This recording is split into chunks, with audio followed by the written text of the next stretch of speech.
अस्सलाम वालेकुम वरहमतुल्लाहि वबरकातुहू। मैं हूँ इशरत हबीब ख़ान और आप देख रहे हैं इशरत हबीब ख़ान चैनल।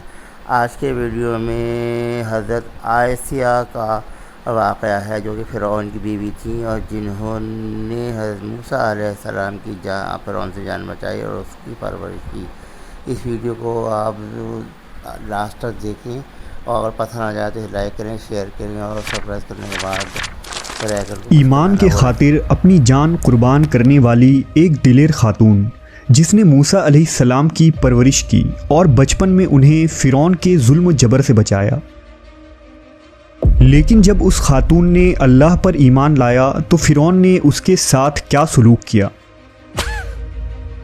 और ऐसा क्या हुआ कि इस खातून को दुनिया की अजीम तरीन औरत का लक़ब दिया गया।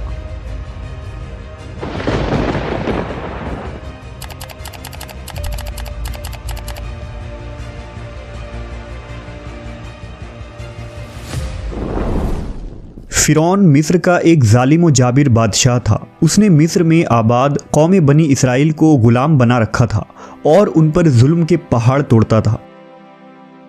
फ़िरौन नहायत ही मगरूर बादशाह था और ख़ुद को लोगों का खुदा और राज़िक कहलवाता था, लेकिन किसी में भी इतनी जुर्रत न थी कि फ़िरौन की मुखालफत कर सके।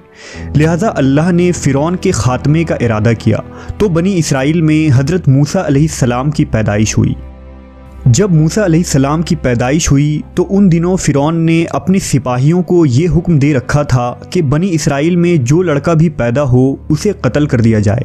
लिहाजा इस मुसीबत व आफत के दौर में मजबूरन मूसा अलैहिस्सलाम की वालिदा ने आपको एक संदूक में रखकर संदूक को मजबूती से बंद कर दिया और उसे दरियाए नील में डाल दिया।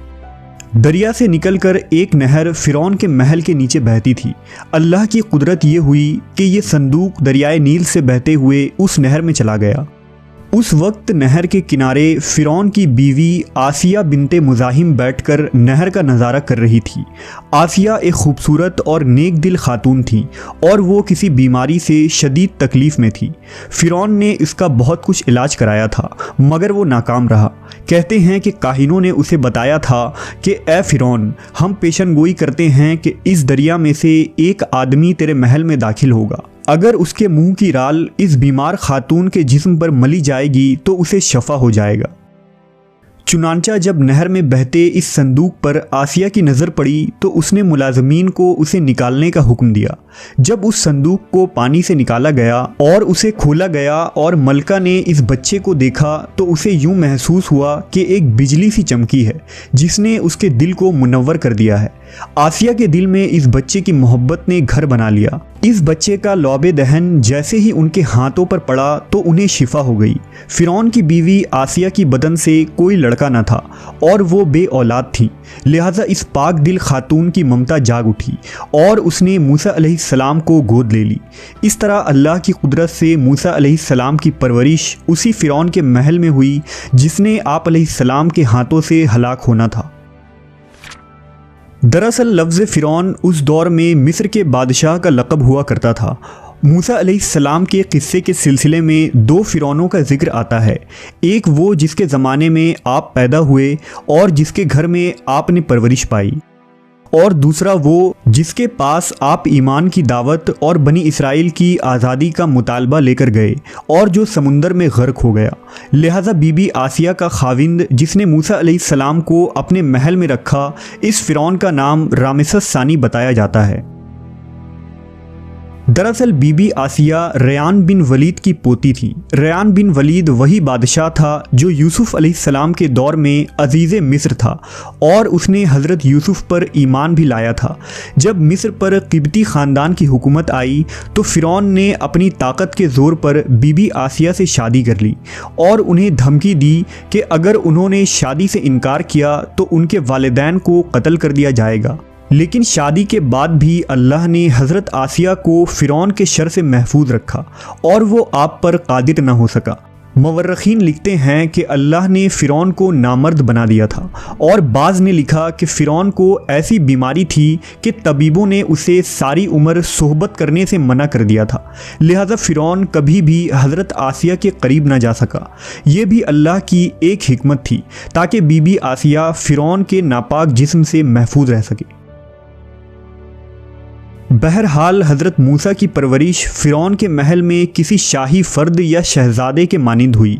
हर तरह के आराम व आराइश आपके लिए दस्तयाब थे, लेकिन क़िब्तियों के दरमियान ज़िंदगी गुजारने के बावजूद मूसा अलैहिस्सलाम फ़ितरी तौर पर उनसे मुख्तलिफ़ किरदार के मालिक थे। हज़रत मूसा फ़िरौन के गुरूर व तकब्बुर और खुदाई के दावों को नापसंद किया करते थे और हमेशा तौहीद के मुताल्लिक वाज़ेह बात किया करते, जो फ़िरौन और उसके दरबारियों को नागवार गुज़रती थी। बहुत जल्द वो वक्त भी आ गया जब अल्लाह ने हज़रत मूसा अलैहिस्सलाम को नबूवत अता की और आप फ़िरौन के दरबार में इस्लाम की दावत लेकर तशरीफ़ लाए। उस वक्त फ़िरौन के मुतालबे पर जादूगरों और मूसा अलैहिस्सलाम के दरमियान सहर का मुकाबला हुआ, जिसमें हज़रत मूसा की असा हकीकी सांप में तब्दील हो गई और जादूगरों पर हक़ वाज़ेह हो गया कि ये अल्लाह के सच्चे रसूल हैं जिन्हें हमारी हिदायत के लिए भेजा गया है। जबकि फ़िरौन अपने अना और गुरूर पर कायम रहा और मूसा अलैहिस्सलाम के दावत का इनकार कर दिया। इसी दरबार में बीबी आसिया भी मौजूद थीं, लिहाजा आपने जब ये सनसनीखेज मंजर देखा तो आपके दिल में फ़ौरन हक़ का नूर चमक उठा और आप मूसा अलैहिस्सलाम पर ईमान ले आईं। बीबी आसिया फ़िरौन मिस्र की बीवी और मलका थी। आपके पास माल व दौलत की कसरत थी, लेकिन इसके बावजूद आप गुरूर व तकब्बुर का शिकार नहीं थी, बल्कि आपका दिल गरीबों की मोहब्बत से सरशार और उन पर शफ़क़त व मेहरबानी के जज्बे से मामूर था। आप दिल खोल कर उन पर सदका व खैरात किया करती। इसी वजह से आपको उम्मुल मसाकीन यानी मिस्कीनों की माँ भी कहा जाता है। चूँकि बीबी आसिया अपने शौहर रामेसस के मजालिम को भी खूब जानती थीं, इसलिए अपने ईमान का इजहार न किया। आप छुप छुपा कर एक अल्लाह की इबादत किया करती और अल्लाह से ये दुआ करती कि ए अल्लाह, मुझे फ़िरौन और उसके अमल से निजात दे, मैं उसके कुफरिया हरकतों से बेजार हूँ। हज़रत आसिया खुफिया तौर पर मूसा अलैहिस्सलाम के खुदा की इबादत करती और दुआ व इस्तिग़फ़ार में मशगूल रहती। यहाँ तक कि फ़िरौन को एक दिन आपके ईमान लाने की खबर हो गई। उसने एक रोज़ अपने दरबारियों से कहा, क्या तुम लोगों को मेरी बीवी की कुछ खबर है? तुम लोग उसके मुताल्लिक क्या जानते हो? सब ने बीबी आसिया की बड़ी तारीफ़ की और उनकी भलाइयाँ बयान की। फ़िरौन ने कहा, क्या तुम लोगों को नहीं मालूम वो मेरे सिवा दूसरे खुदा को मानती है? लिहाजा फ़िरौन ने हज़रत आसिया को दरबार में बुलाया और उनसे दरियाफ्त किया कि तू किसे अपना माबूद मानती है। हज़रत आसिया ने दिलेरी और जज्बा ईमानी से जवाब दिया कि मैं मूसा के रब पर ईमान रखती हूँ, जो मेरा, तेरा और हम सब का खुदा है। फ़िरौन इस बेबाक जवाब पर गज़बनाक हो गया और बहुत जल्द पूरे शहर में इस बात की शोहरत हो गई कि फ़िरौन की बीवी और मलका ने फ़िरौनी तौर तरीके को ठुकराते हुए दीन मूसा कबूल कर लिया है। पहले तो फ़िरौन ने बीबी आसिया को समझा बुझाकर, तरगीब दिलाकर और डरा धमकाकर मूसा अलैहिस्सलाम के दीन को छोड़ने को कहा, लेकिन जब उसने हज़रत आसिया के चट्टान जैसे मजबूत ईमान और जज्बे को देखा तो उसने जुल्म व बर्बरियत से काम लेने की ठान ली। फ़िरौन ने अपने अहलकारों को हुक्म दिया कि आसिया को तपते हुए रेगिस्तान की धूप में लिटा दिया जाए, लिहाजा आपको शदीद गर्मी में रेत के तपते मैदान में छोड़ दिया गया। फ़िरौन उस जगह दौरा करता रहा और कहता रहा कि अब तू बाद आ जा, अगर तूने मेरी बात मान ली तो महल की शाही ज़िंदगी और आराम व आराइश तेरी मुंतज़िर है।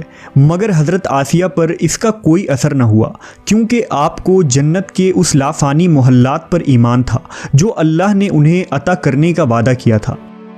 जब फ़िरौन ने हज़रत आसिया की साबित कदमी को देखा तो उसने आपको शहीद करने का फ़ैसला कर लिया।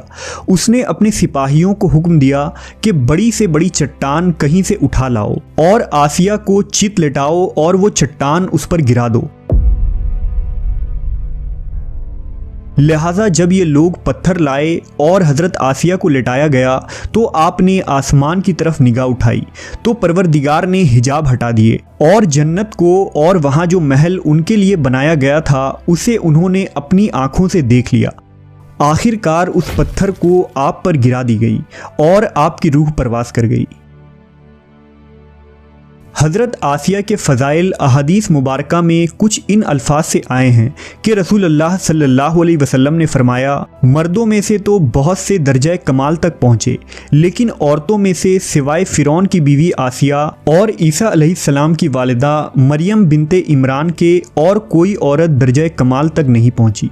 इस तरह एक और रिवायत में आता है कि आप सल्लल्लाहु अलैहि वसल्लम ने फरमाया, जन्नती औरतों में सबसे अफजल खदीजा बिनते खवेल्द, फ़ातिमा बिनते मोहम्मद और फ़िरौन की बीवी आसिया बिनते मुज़ाहिम और ईसा अलैहिस्सलाम की वालिदा मरियम बिनते इमरान है।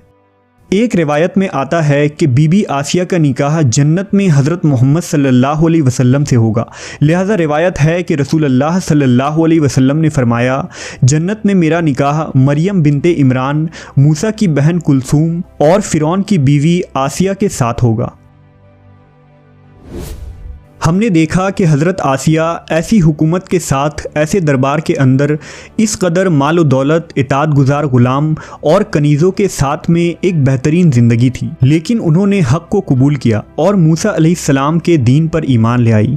हालांकि उन्हें मालूम था कि ईमान लाने की वजह से उनकी तमाम खुशियाँ और मकाम व मनसब छिन सकता है, यहाँ तक कि जान भी जा सकती है, लेकिन आपने हक़ को कबूल किया और अपने गुज़श्ता आमाल पर तौबा कर ली।